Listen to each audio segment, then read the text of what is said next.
Good afternoon. This afternoon we're going to be making pie crust. Remember earlier, if you saw the video where we made apple pie filling, we're going to be doing some hand pies. We made the filling for that, and tonight we're going to make the crust. Crust has been my enemy for a very long time, but finally I found a recipe that I can make good homemade flaky pie crust. I don't know why I couldn't do it before. I see all kinds of people making it. People tell me I make it all the time, no problem. I couldn't do it. I kept working it and working it to try to get it rolled out, and by the time I got it in my pan, it was tough and not good. So I kept looking, and I finally found this recipe that has allowed me to now be able to make my own homemade pie crust. If you use a bought pie crust, go for it. It's fine. I just like to make my own, and so I finally found this recipe, and the secret is not using water, but using sour cream. I use half a cup of sour cream.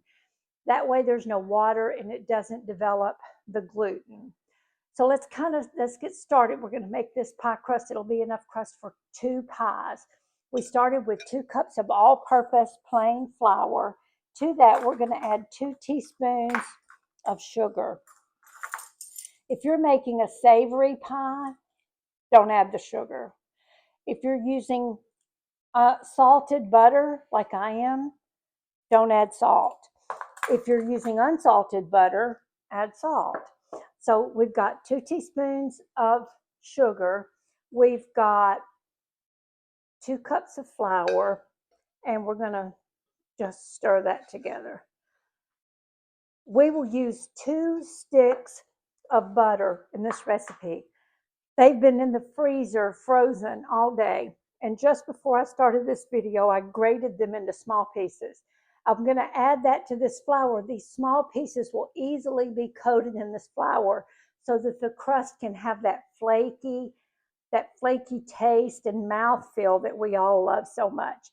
2 whole sticks of butter are going in. Here they go. You can also, if you don't want to grate it, you can cut it in cubes, but it needs to be cold when you put it in. So be sure that you do that. I kept mine in the freezer all afternoon. I'm going to use my hands, and we're going to make sure that all of this butter is coated in flour. So we're just going to work it. If you do it in cubes, you just work it in with your fingers. Look, there's a big piece, and I'll just mash it up and make sure that it gets covered. We do want some pieces left in the dough. Those pieces melt and they cause layers in this pie crust. So we definitely want some of those in there. If the butter is grated, it's not as labor intensive to get it all coated with the flour. So that's why I did it. Grating butter can be a dangerous proposition, but we got it all done. We're safe and sound. Makes me think about a time many years ago. For Christmas, I asked for a mandolin, and I got it. And right after Christmas, we're ready to use it. I told my daughter Sabrina, I said, don't you ever use this mandolin. It's dangerous. You can cut yourself badly with it, but I know how to do it. So I pulled it out. This confident person picked up a sweet potato, sliced my hand open, threw away the mandolin, and went to the emergency room and got my hand stitched up. I know many people very successfully use mandolins all the time. And in fact, since then, I've gotten one that's on a stand and it has a guard, and it's for people like me who need help using sharp equipment. Okay, we've got all that butter worked in. It's all covered, and we're really happy with the way that looks. Now we are going to add our half cup of full fat sour cream, not low fat, not no fat, full fat sour cream. I'm going to put that in. I will tell you, we're going to start working this dough, and we're going to push it together, and it's going to look like it's never going to happen. I almost gave up a couple of times when I first started making this recipe, thinking it's just not going to work. But give it time. Remember, you can work it as long as you need to, because that sour cream is not going to allow it to get tough. And it has a great flavor when you're finished.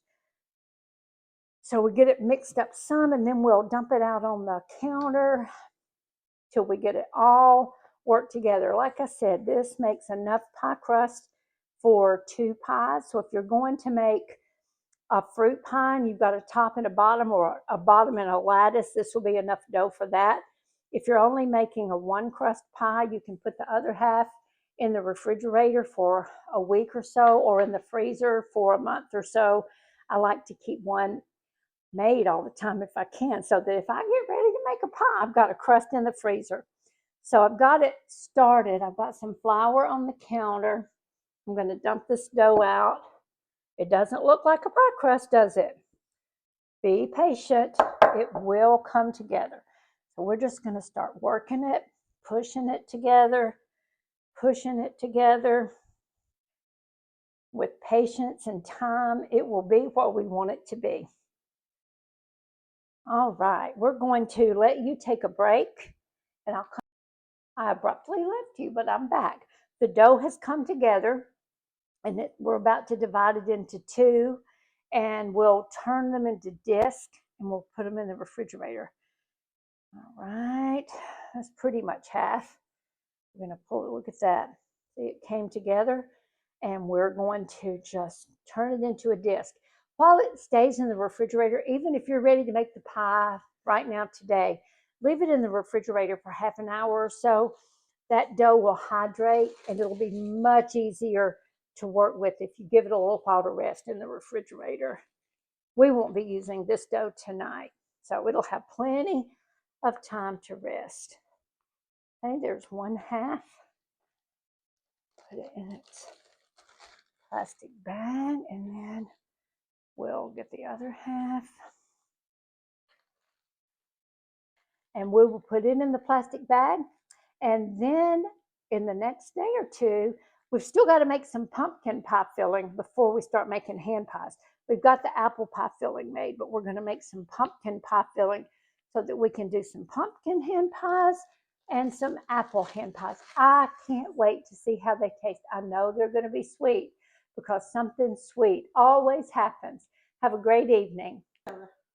Good afternoon. We are continuing our journey toward hand pies. There's several steps in this process, but we're moving forward. We've got the pie dough made. We've got the apple pie filling is made. It's been in the refrigerator. We're ready to use it. And this next step, we're going to make the pumpkin pie filling, because those are the 2 kinds of hand pies we're going to make for this market and for the things that I'm doing right now.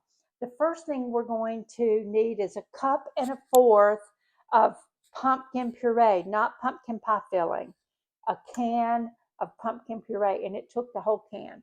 So I'm just going to put this in. It's not even a mixer. This is a very simple recipe for filling. It's going to smell so much like fall.